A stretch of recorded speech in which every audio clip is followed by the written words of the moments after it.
This is your host, Danny, and this is Common Mistakes from English Plus Podcast.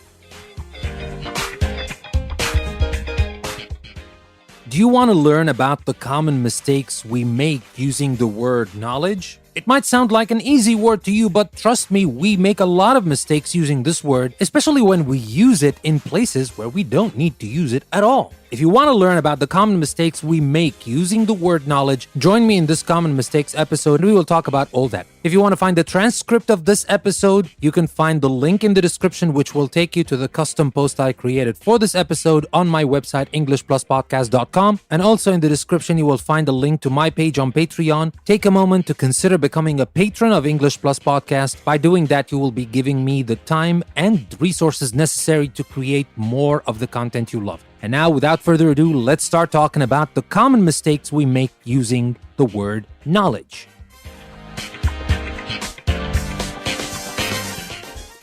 Well, let me start with this example. I don't have much knowledge about it. Another example, I only have a little knowledge about the United States. Or, the man had a good knowledge of car engines. Well, what's wrong with that? Might seem okay not to have much knowledge or to have little knowledge or to have good knowledge. Well, maybe good knowledge is a little bit okay, but the first two examples I gave you, not at all. When talking informally about how much someone knows about something, we usually use the verb know, not have knowledge. For example, I say, I don't know anything at all about computers. Or, talk to Pam, she knows a lot about horses, etc. So here, we usually use the verb. Now, have knowledge is mainly used in formal styles, when you give precise details of what someone knows. For example, Tucker has an excellent knowledge of Sri Lankan tea plantations. That is a kind of a formal use, but I'm pretty sure that these examples I gave you are not that formal. We're just talking casually about people and like everyday language. In everyday language, we don't say that. Instead of saying, I don't have much knowledge about it, you simply say, I don't know much about it. I don't know much. Not I don't have much knowledge about it. It's kind of weird to say it this way.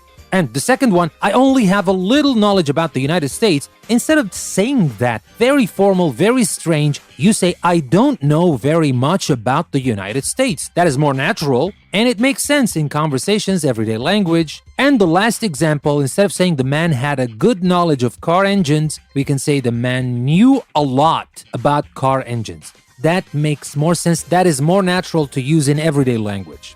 Now let me move to two more examples. I've learned a lot of knowledge during the course. They get the knowledge of AIDS from the television. Well, what's wrong with that? The problem is that we don't need knowledge here. I mean, why would we say, I've learned a lot of knowledge during the course? You learn a lot or a great deal of something, period. You don't need to say learn or get knowledge. You say, for example, I've learned a lot this year. I've learned a lot in general. Or about something, fine. But I've learned a lot, not I've learned a lot of knowledge. Doesn't make any sense. We don't use it this way.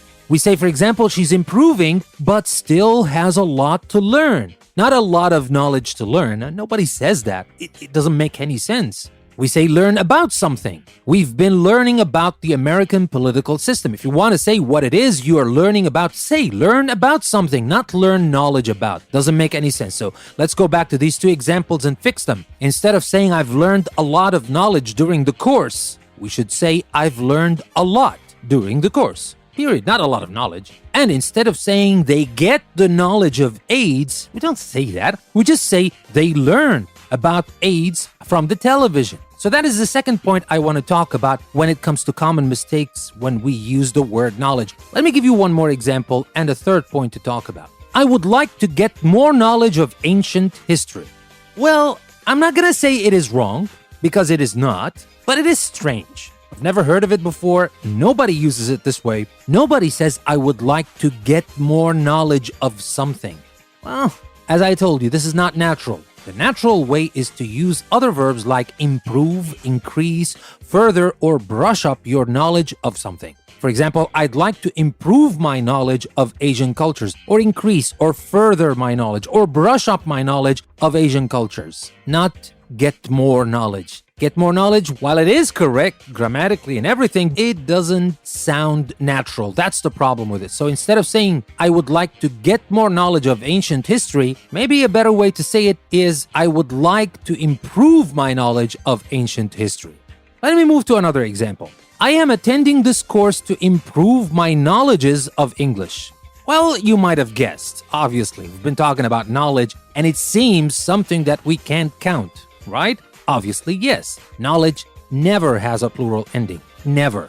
I mean, you will never find something that says knowledges. So knowledges is the problem. It cannot be plural. It is always singular. We should say, I'm attending this course to improve my knowledge of English, not my knowledges. And now for the last example for this episode. In this job, you will need a good knowledge in English. Now, what's wrong with that?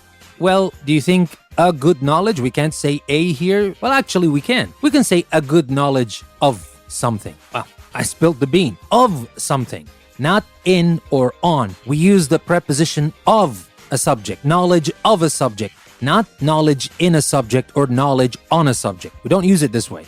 So here, instead of saying in this job you will need a good knowledge in English, we should say in this job you will need a good knowledge of English. That's the problem. And that is everything I wanted to share with you regarding the common mistakes we make when we use the word knowledge. I hope you found that useful, and I hope you use this knowledge to improve your conversation and writing. Don't forget that you can find the transcript on my website, EnglishPlusPodcast.com. The link is in the description. And also consider becoming a patron of English Plus on Patreon. With that being said, this is your host, Danny. Thank you very much for listening to another Common Mistakes episode from English Plus Podcast. I will see you next time.